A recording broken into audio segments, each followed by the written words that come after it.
नमस्कार, एक बार फिर से आप सभी का स्वागत है। इस वीडियो के माध्यम से मैं बहुत यूजफुल जानकारी आप लोगों के साथ शेयर करूंगी जो झूठे केस को लेकर है। जब पत्नी और ससुराल पक्ष द्वारा झूठे मामले दर्ज करा दिए जाएं, पति पर और परिवार वालों पर दबाव बनाया जाने लगे, तब उन्हें चुप नहीं बैठना चाहिए। उनके हक में क्या कानूनी अधिकार हैं, क्या कानूनी सेक्शन है, किसका उपयोग करके वो अपना पक्ष मजबूत कर सकते हैं, ताकि उन्हें अतुल सुभाष की तरह स्टेप ना उठाना पड़े, उन पर इतना मानसिक दबाव ना बने, इतना प्रताड़ना ना झेलनी पड़े और अपना जीवन खत्म करने तक की नौबत ना आए। झूठे केसेज की संख्या बहुत बढ़ती जा रही है, इसलिए हमें अवेयर रहने की ज़रूरत है, थोड़ा दिमाग से काम लेने की ज़रूरत है, ताकि हम झूठे केस करने वाले लोगों को सबक सिखा सकें और झूठे मामलों से बाहर आ सकें।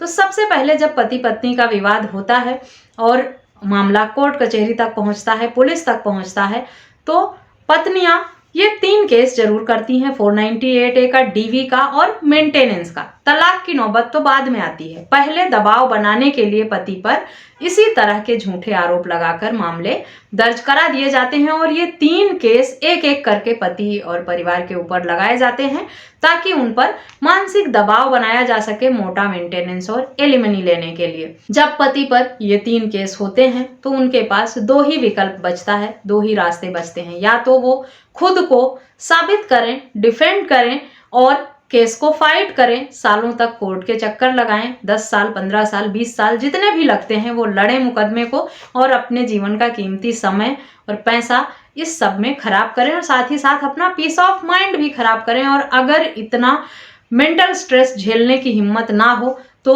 उनकी मानसिक स्थिति बहुत खराब हो जाती है। कुछ लोग तो इतना डिप्रेशन में चले जाते हैं, कुछ न जाने कितने लोग सुसाइड भी कर रहे हैं इसी तरह की समस्याओं से जूझकर।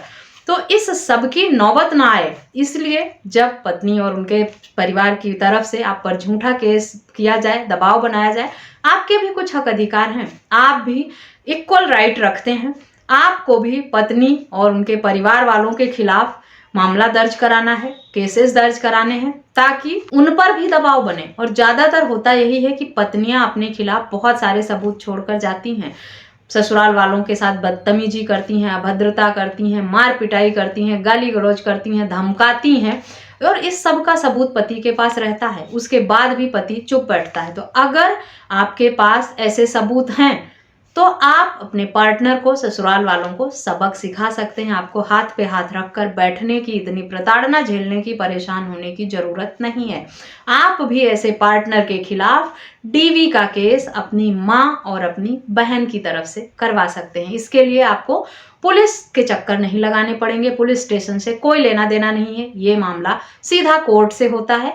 आपको एक अच्छा एडवोकेट हायर करके या खुद से ही एप्लीकेशन लिखकर आपको डीवी केस के अंतर्गत कंप्लेंट देनी होगी मजिस्ट्रेट कोर्ट में। उसके बाद आपकी पत्नी के खिलाफ आपकी माँ और आपकी बहन, परिवार में जो भी महिला सदस्य हैं, उनको ये अधिकार है कि अगर आपकी वाइफ ने बदतमीजी किया है, मिसबिहेव किया है, गाली गलौज, बदतमीजियां की हैं, या जो भी उनके साथ अभद्रता किया है, मानसिक पीड़ा पहुंचाई है, शारीरिक पीड़ा पहुंचाई है, इमोशनली उनको हर्ट किया है, गालियां दी हैं, तो इस सब के लिए आप डीवी एक्ट का इस्तेमाल कर सकते हैं अपनी पत्नी के खिलाफ भी। और आपकी माँ जहां रहती हैं, आपकी बहन जहां रहती है, वहीं से शिकायत कर सकती है। उसको आप इस शहर में आने की जरूरत नहीं है जहां आपकी पत्नी रह रही हैं, या जहां से आपकी पत्नी ने केस किया है वहां से केस करने की जरूरत नहीं पड़ती है। जहां वो रह रही हैं वहीं से वो डीवी का केस फाइल कर सकती हैं। तो आपको ये अधिकार मिल जाता है कि आप अपने घर की महिलाओं की तरफ से, अगर उनके साथ प्रताड़ना, हिंसा हुई है, तो उनकी तरफ से डीवी का केस करवा दें।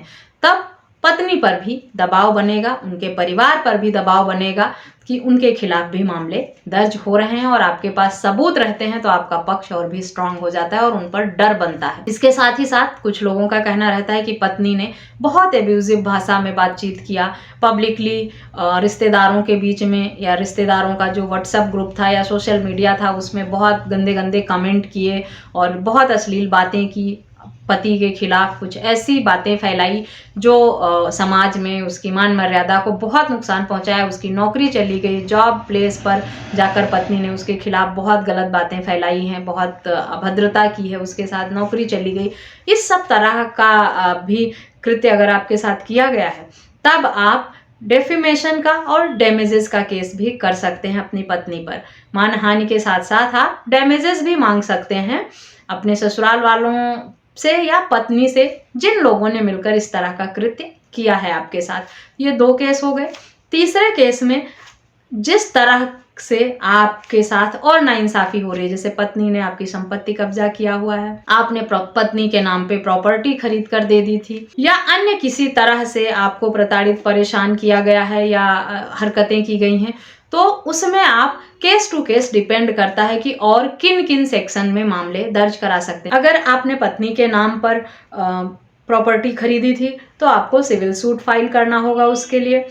पत्नी ने माता पिता के नाम पर जो संपत्ति है उस पर कब्जा कर लिया है तो उसके लिए आपको क्रिमिनल केस करना होगा उसके खिलाफ। इसी तरह से अगर धमकियां मिल रही हैं, मार पिटाई किया है, घर में घुस के आकर आप लोगों के साथ अभद्रता किया है, मार पिटाई किया है, लड़की का सामान जबरन उठा के ले गए हैं, तो इस सब कृत्य के हिसाब से अलग अलग केस टू केस डिपेंड करता है कि किस तरह से घटनाएं आपके साथ हुई हैं। उस हिसाब से उन पर अन्य सिविल और क्रिमिनल मामले दर्ज किए जा सकते हैं। तो जिस तरह से आपका केस हो वो आप किसी अच्छे एडवोकेट से मिलकर डिस्कस करें और हाथ पे हाथ रखकर अब ना बैठें, क्योंकि सहने वालों को लोग अब हद से ज़्यादा प्रताड़ित करने लगे हैं और सहते सहते इंसान की मानसिक स्थिति एक दिन ऐसी आ जाती है कि उसके बर्दाश्त करने की क्षमता खत्म हो जाती है। इसलिए अब जो लोग झूठे हैं, गुनहगार हैं, क्रिमिनल हैं और बेवजह परेशान कर रहे हैं, उनको सबक सिखाने की सोचें, बराबर उन पर केस करें, काउंटर केस करें। इक्वल राइट आपको भी है,